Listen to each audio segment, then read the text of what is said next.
The great hall on Nexus Prime stretched as far as the eye could see. Crystal walls reached up into darkness, filled with floating seats that held creatures from across the galaxy. Some looked like giant bugs with too many eyes. Others were made of living rock that glowed soft blue. A few were nothing but gas clouds that spoke with voices like thunder. Captain Lee Do-hyun stood alone on the speaking platform.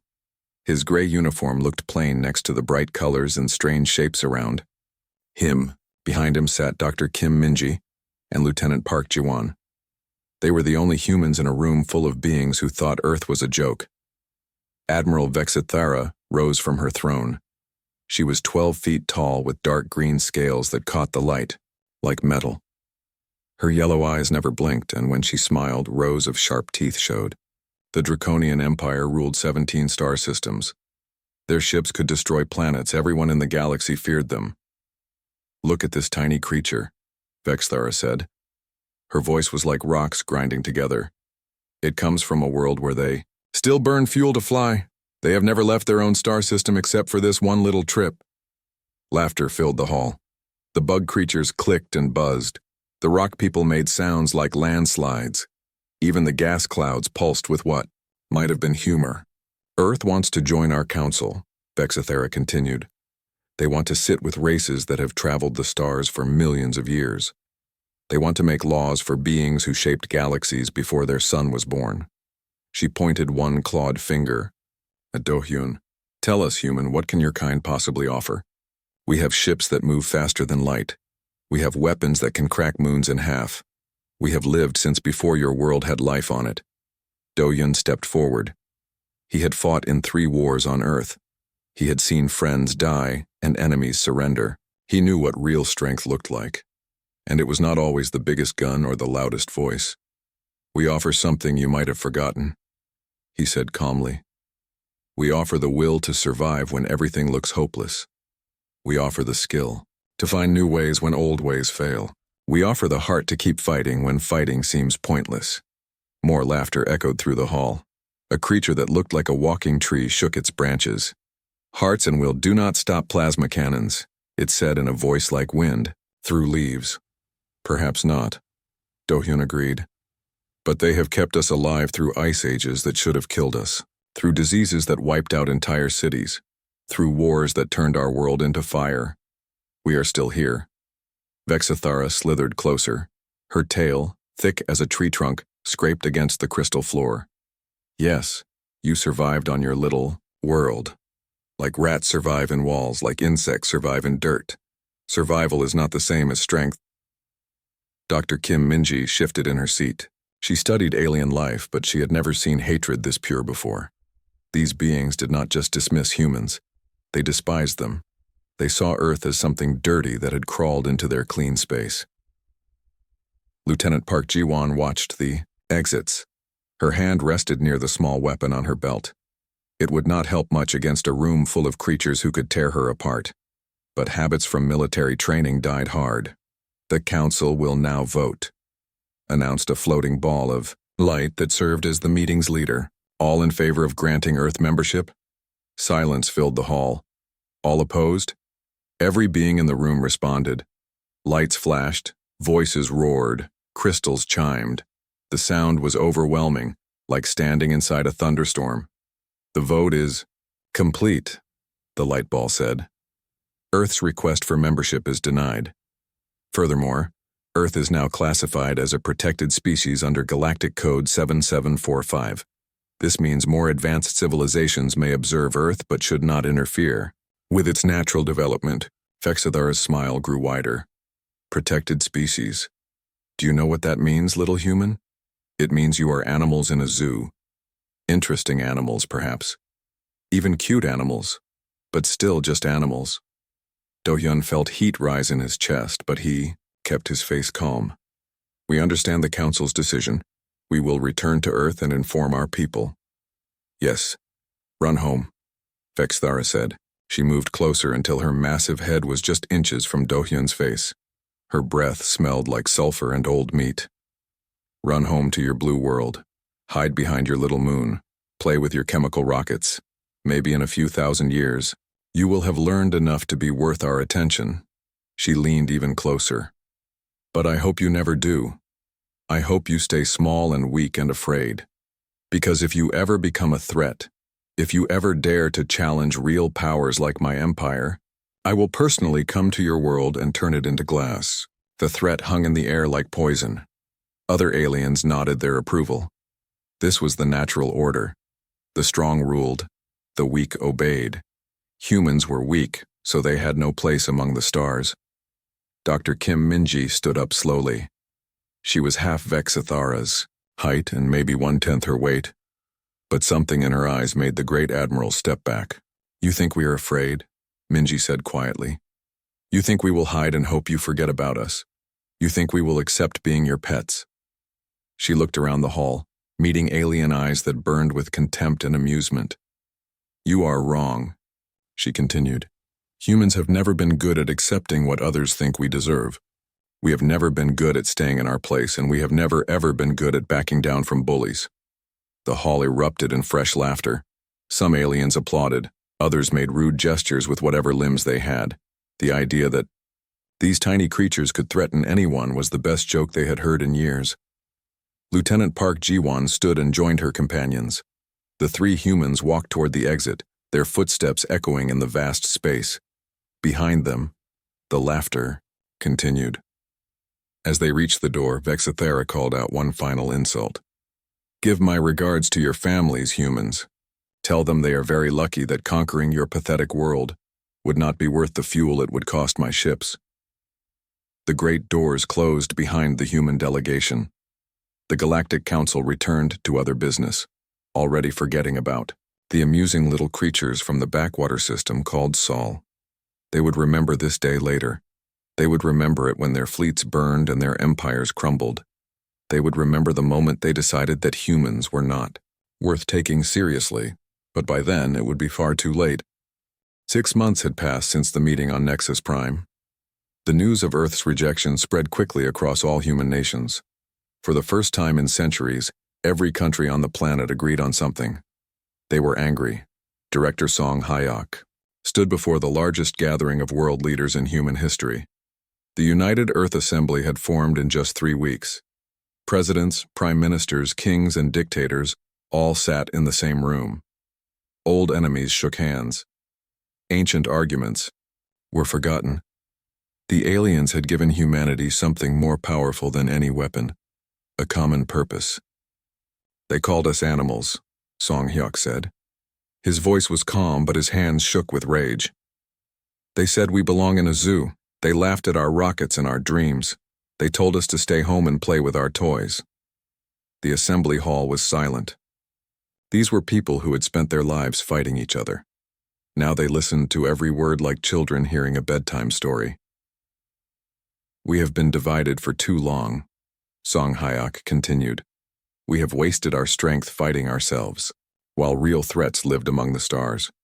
No more. Today Earth speaks with one voice. Today we begin the work that will make them regret their laughter." The vote was unanimous. Every nation on Earth would contribute to the Terran Defense Initiative. Military secrets would be shared. Scientists would work together. Resources would flow to wherever they were needed most. The planet that had never agreed on anything suddenly agreed on everything. Dr. Choi Seojin received a phone call that changed her life. She had been working alone in her laboratory, trying to solve problems that most people said were impossible. Faster than light travel was just a theory. Everyone knew it would take hundreds of years to figure out if it could be done at all. "Tio, world needs you," the voice on the phone said. "Whatever you need, whatever it costs, you will have it." 3 days later, Choi Seojin stood in a laboratory that was 10 times larger than anything she had ever seen. Hundreds of the smartest people on Earth worked at computers and machines that hummed with power. They had one job: make the impossible possible. The aliens used something called jump drives, she explained to her new team. They fold space to travel between stars. We saw their ships do it, but we do not know how. A young scientist raised her hand. "Professor Choi, we do not have alien technology to study. How can we build something we have never seen?" Choi Seojin smiled. It was not a happy smile. We will not copy their technology. We will build something better. Humans have always been good at finding new ways to solve old problems. The aliens think there is only one way to travel faster than light. Let us prove them wrong. General Yoon Tae-hyun walked through training camps that covered entire continents. Millions of young people had volunteered to join Earth's new Space Force. They came from every nation, every background, every walk of life. What they shared was anger and determination. Space combat is not like fighting on Earth, he told a group of new recruits.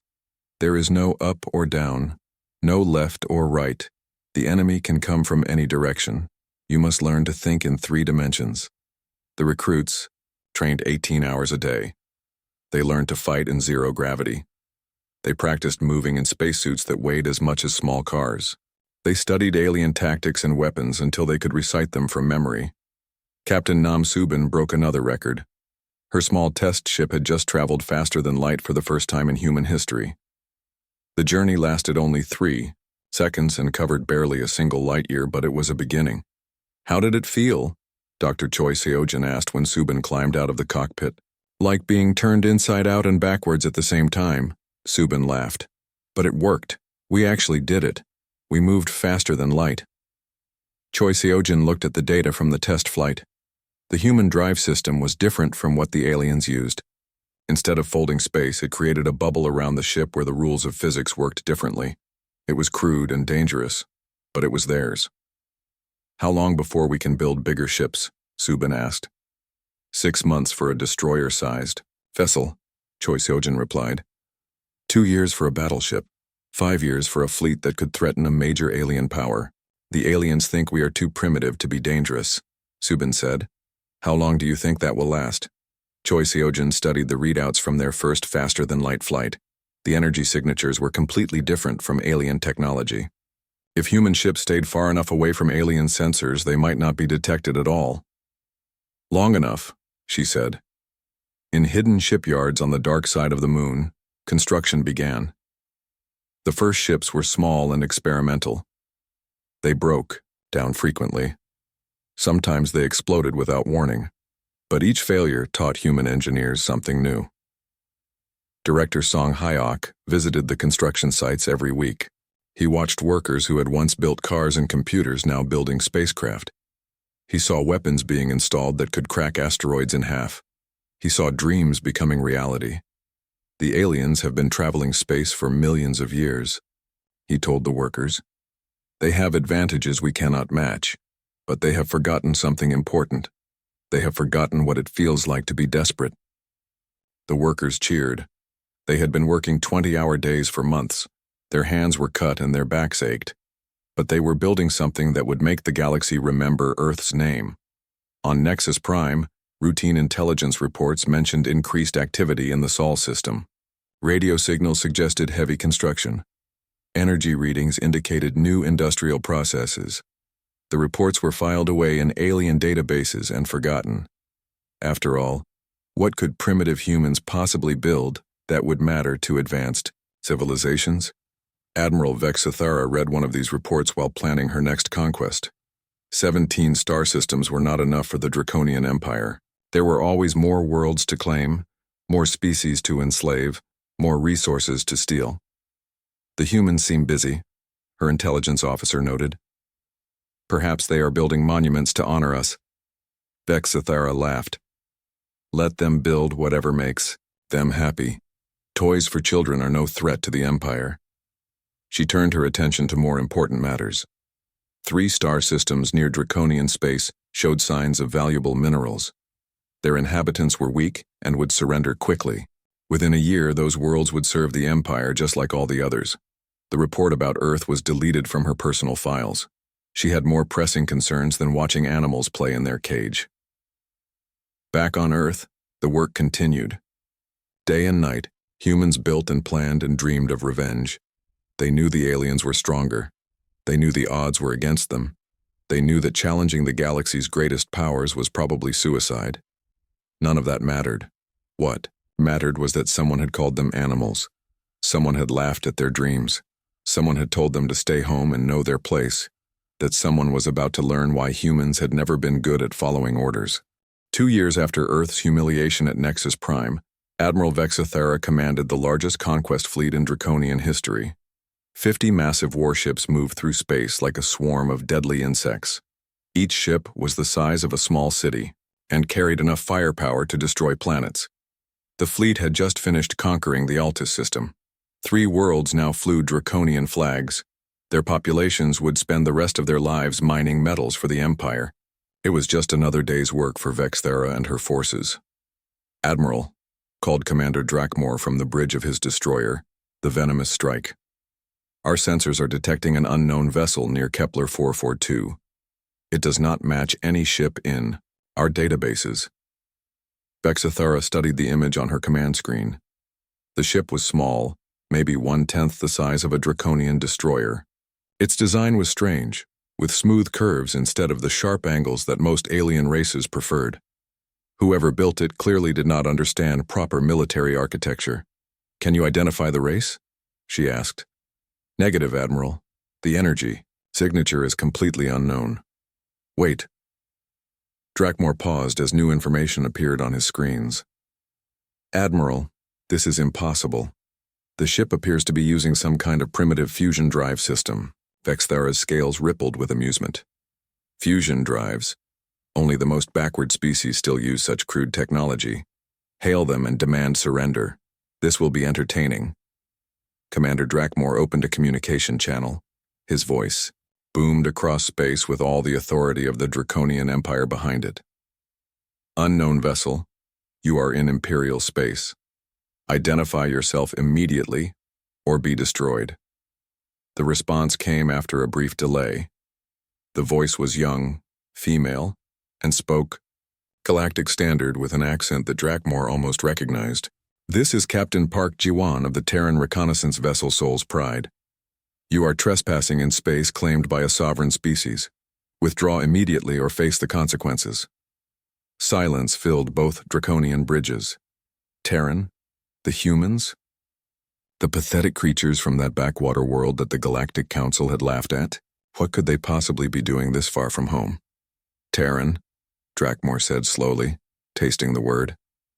"You are the animals from Earth. How did you manage to crawl this far from your cage?" Captain Park Jiwan sat in the command chair of the Soul's Pride. Her crew of 30 was the best Earth had to offer. Engineers who could rebuild a ship's engine while it was still running. Soldiers who had trained for zero-gravity combat until they could fight blindfolded. Scientists who understood alien technology better than some aliens did. "We are not animals," Jiwan replied calmly. "We are explorers. This system is under Terran protection. Leave now and no one needs to get hurt." The laughter from the Draconian ships was so loud it nearly overloaded the communication system.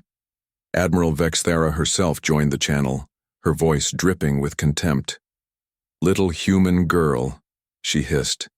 "You are very far from your little blue world. Do you have any idea who you are speaking to? I am Admiral Vexathera of the Draconian Empire. I have conquered 17 star systems. I have destroyed entire civilizations. And you are an insect who thinks she can threaten a dragon." Jiwan checked her crew positions.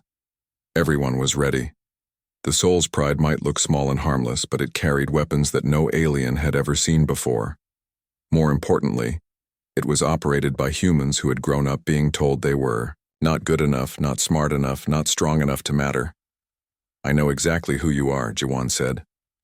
"You are the creature who told my people to stay home and play with toys. You are the one who called us zoo animals.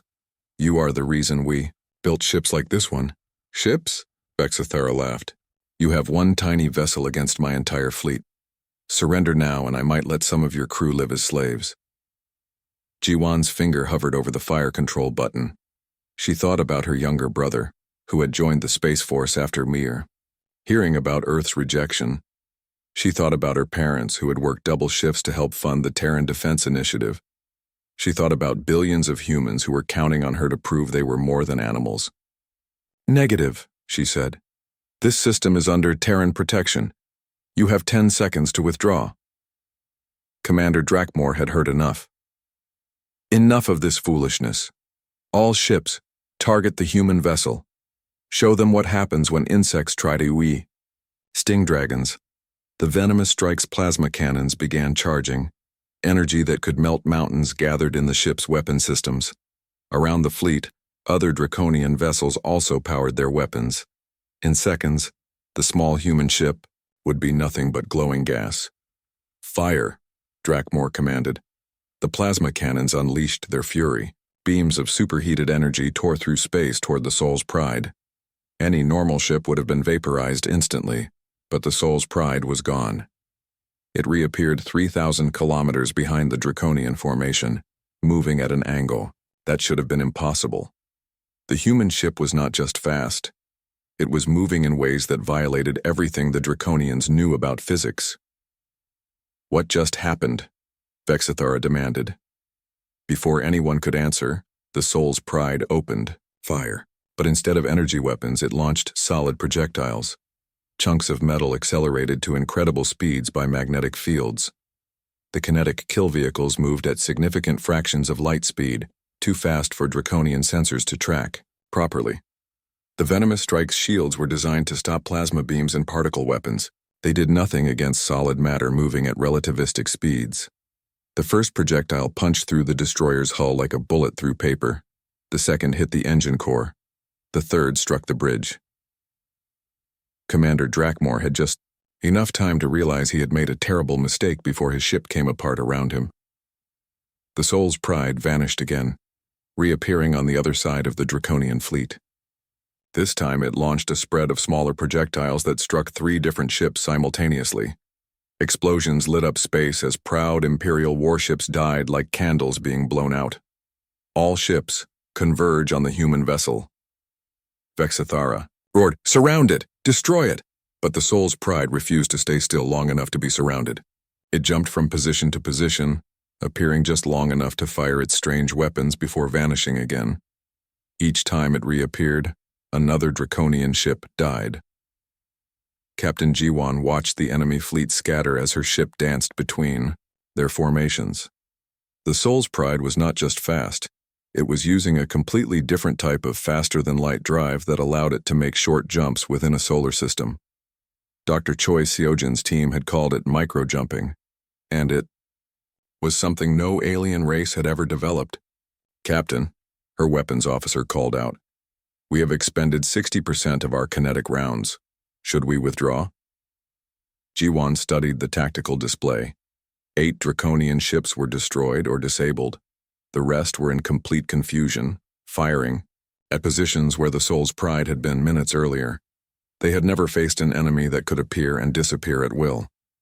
"Negative," she decided. "Send a message to the fleet commander. Then we leave."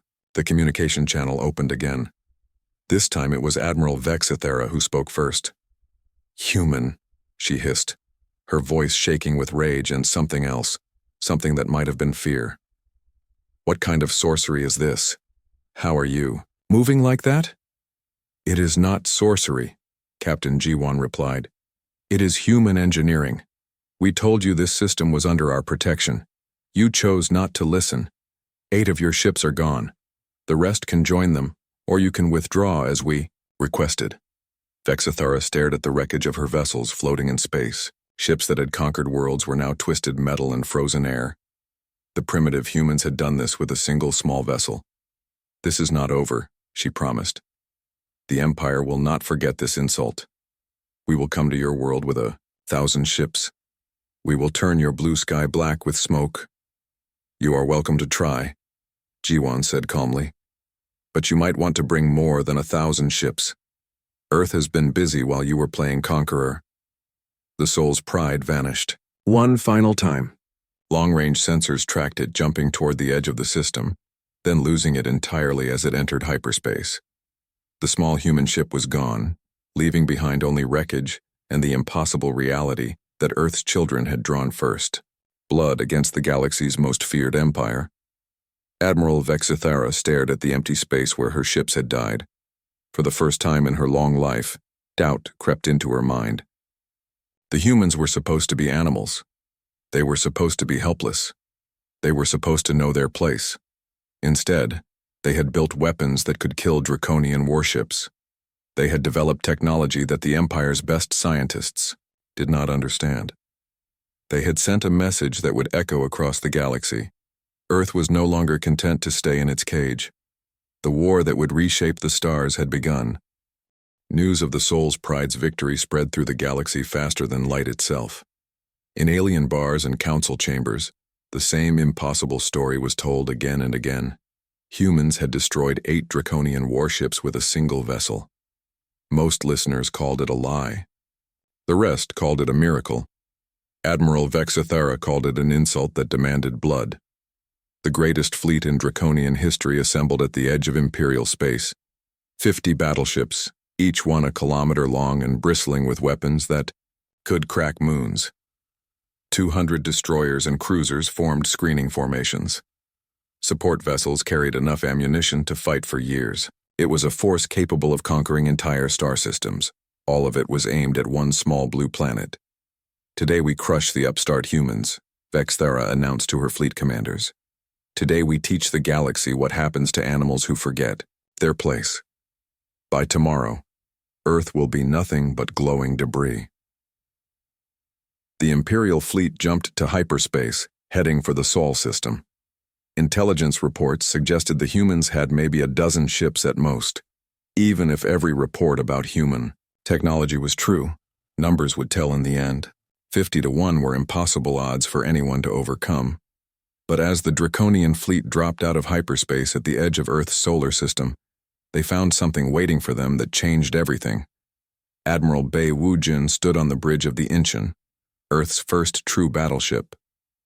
Around him in the cold darkness of space, 11 other human vessels hung in perfect formation. They were beautiful ships, all curves and flowing lines that looked more like art than weapons of war. Draconian fleet detected, reported his sensor, officer. 52 major combat vessels plus support ships. They outnumber us more than 4 to 1. Bei Wujin nodded calmly. He had been a submarine commander before joining the Space Force. Under the ocean, he had learned that size was not everything. The biggest ship in the world was still vulnerable if you knew where to hit it. All ships, this is Admiral Bei, he broadcast to the human fleet. Today we fight not just for Earth but for every species these bullies have conquered. Today we show the galaxy that freedom is worth more than fear.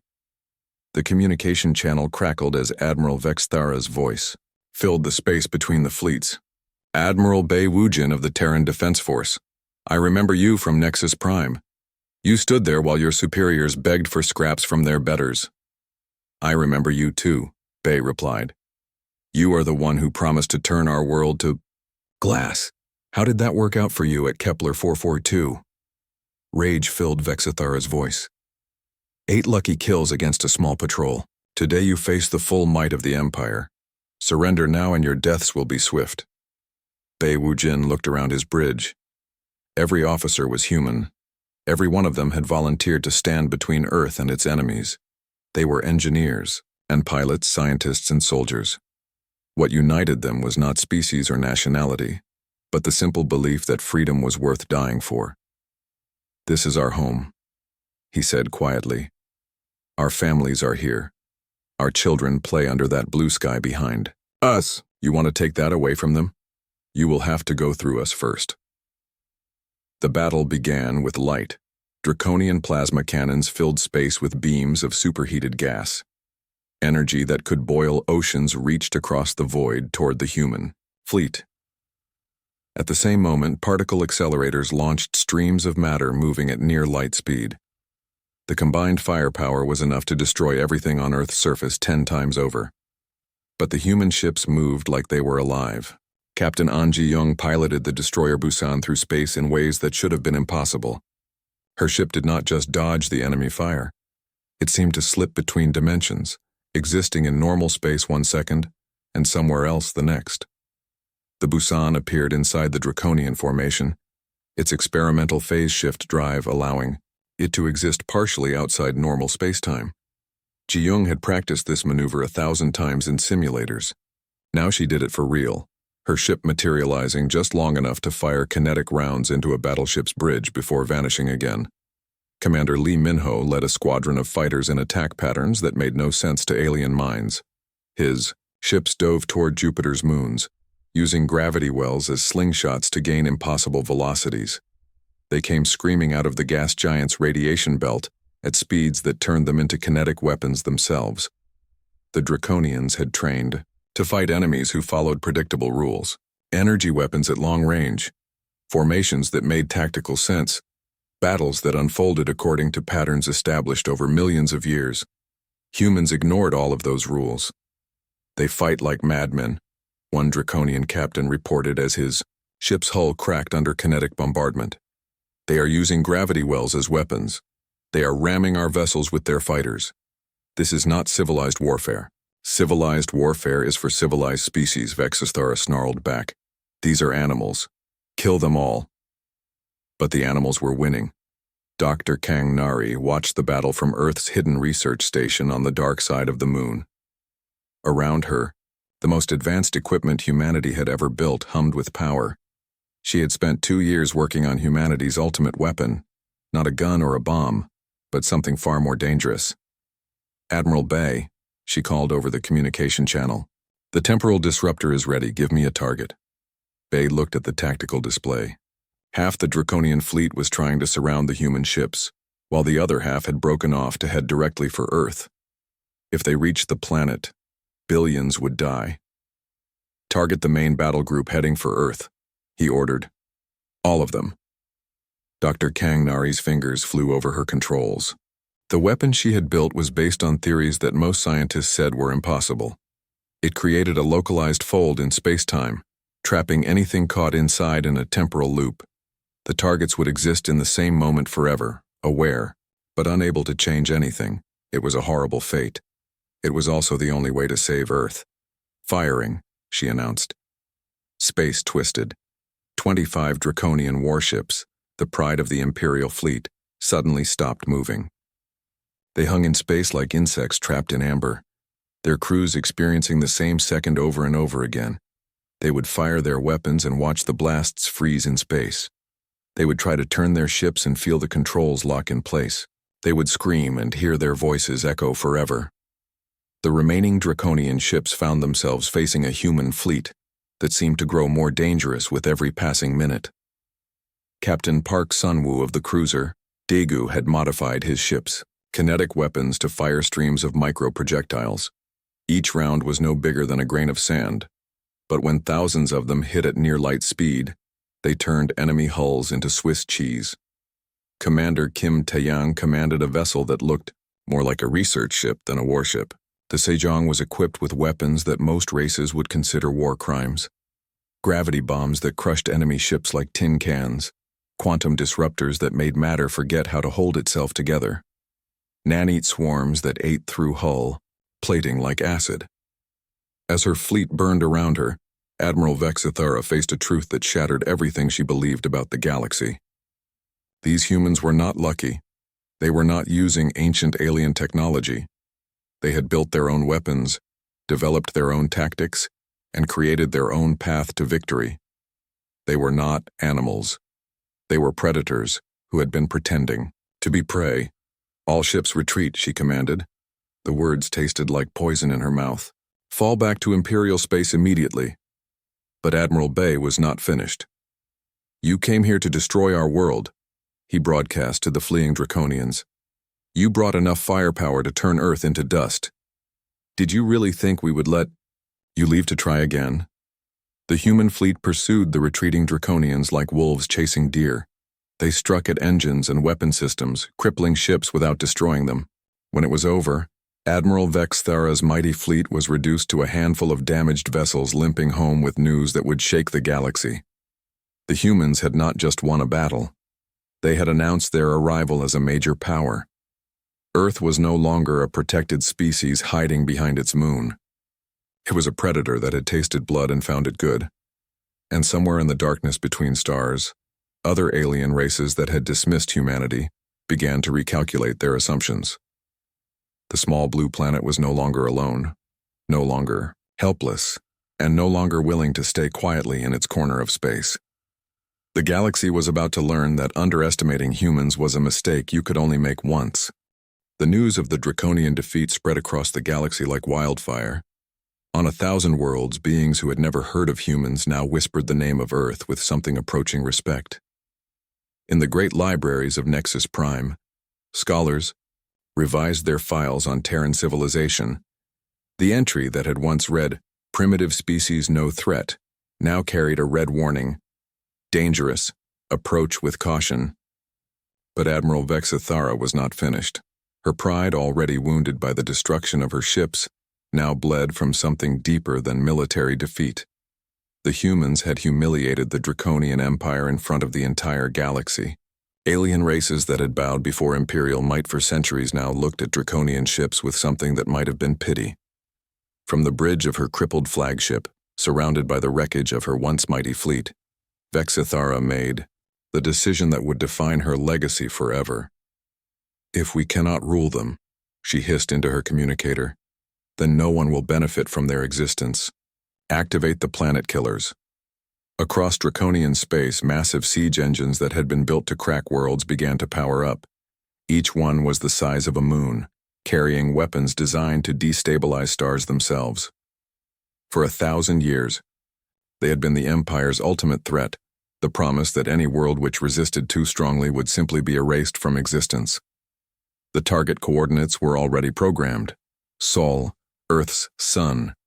If the Draconians could destabilize humanity's star, the resulting explosion would consume everything in the system: Earth, Mars, the asteroid belt habitats, the hidden shipyards. All of it would vanish in nuclear fire. Humanity would be extinct, and the galaxy would remember that challenging the Empire always ended the same way. President Lim Dae-hyun received the intelligence report in his office overlooking the Pacific Ocean. The former diplomat had spent his life believing that reasonable people could solve any problem through talking. The datapad in his hands contained proof that some problems could only be solved through superior firepower. "How long do we have?" he asked Fleet Admiral Song Hyok. 18 hours until the planet killers reach firing position," Song replied. His weathered face showed no emotion, but his hands trembled slightly as he spoke. "If they fire, Sol goes supernova. Everything within 50 light-years dies." Lim looked out his window at the blue sky that had inspired 1,000 human poets. Children were playing on the beach below, building sand castles and chasing waves. They had no idea that in less than a day, their world might become a brief new star in someone else's sky. "Recommendations?" he asked. "We run," Song said quietly. "Evacuate everyone we can to the colony ships, scatter across the galaxy, and hope some of us survive to rebuild." "Or?" Song's smile was grim. "Or we do what humans have always done when someone tries to destroy our home. We fight back with everything we have." The vote in the Earth Assembly was unanimous, just as it had been 3 years earlier when the Draconian Empire first dismissed humanity as animals. But this time they were not voting for a research program or a military buildup. They were voting for species-wide suicide or species-wide revenge. The choice was revenge. Fleet Admiral Song Hyok stood in the command center that had been built deep under the Sahara Desert. Around him, holographic displays showed the positions of every human ship in space. It was not a large fleet by galactic standards, maybe 300 vessels total, but each one represented the best that human engineering and human courage could produce. "All ships," he broadcast across the solar system, "this is Fleet Admiral Song. Operation Homecoming is now active. We go to the Empire not as conquerors, but as liberators. Today we finish what they started." The human fleet jumped to hyperspace as one.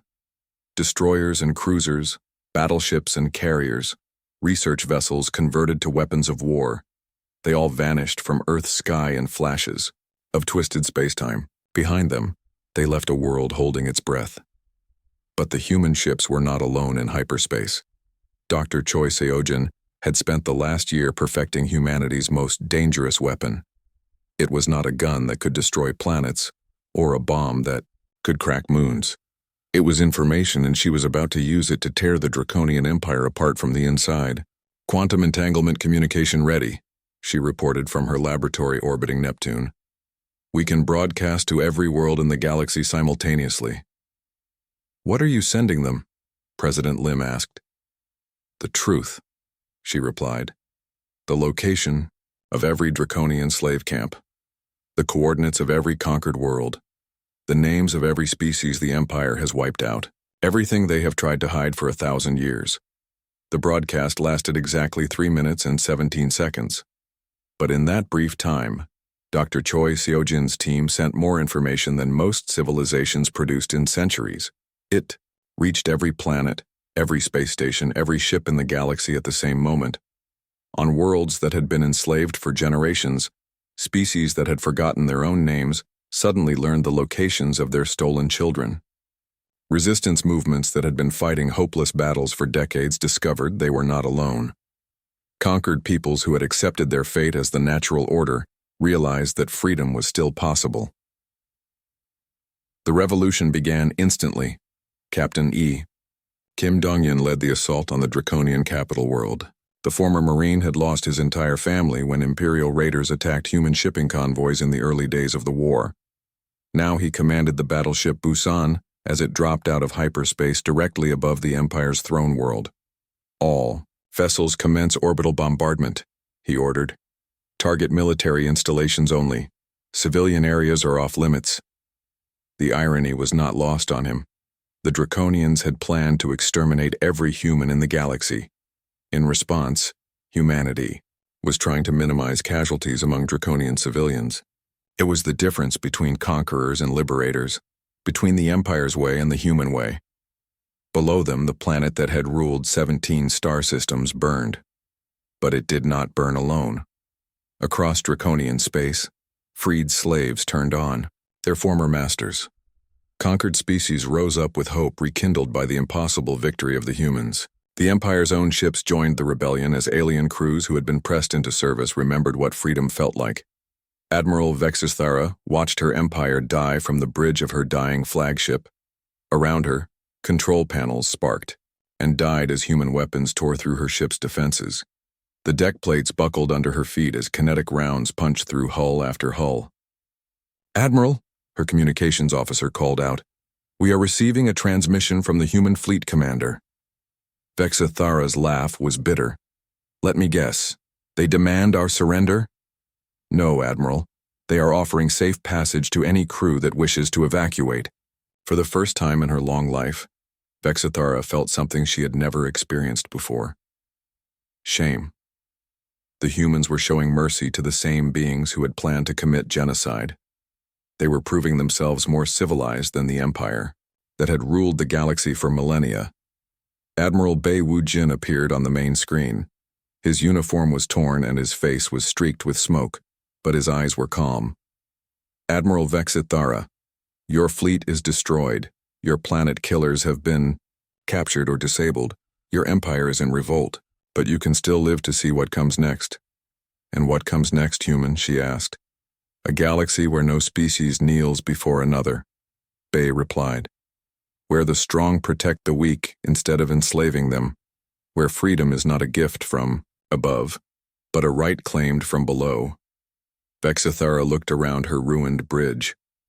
Her officers, the ones still alive, were staring at the human with expressions of wonder. They had spent their lives serving an empire built on conquest and fear. Now they were seeing what it looked like when someone fought for something greater than themselves. Why? She asked. Why show mercy to those who would have shown you none? Bei's smile was sad. Because someone has to be better than what came before. Because the galaxy deserves leaders who serve their people, not the other way around. Because being strong enough to destroy your enemies is meaningless unless you are also strong enough to forgive them. The Draconian fleet fell silent forever, not because it was destroyed, but because it chose to stop fighting. Across 17 star systems, Imperial forces laid down their weapons and accepted the new reality. The age of conquest was over. The age of cooperation had begun. 5 years later, representatives from across the galaxy gathered once again on Nexus Prime. But the Great Hall looked different now. Former slaves sat beside former masters. Species that had been enemies for centuries worked together on common problems. At the center of it all, President Lim Dae-hyun addressed the assembled beings. "When we first came here," he said, "you saw us as primitives. Perhaps you were right, but we were primitives who believed that every species had the right to reach for the stars, that every being deserved a voice in their own destiny, that the strong existed to protect the weak, not to exploit them." The vote was unanimous. But, this time, humanity was not asking to join something that already existed. They were asking the galaxy to join them in building something new. A federation where membership was earned through service, not conquest. Where disputes were settled through debate, not warfare. Where the greatest honor came not from ruling,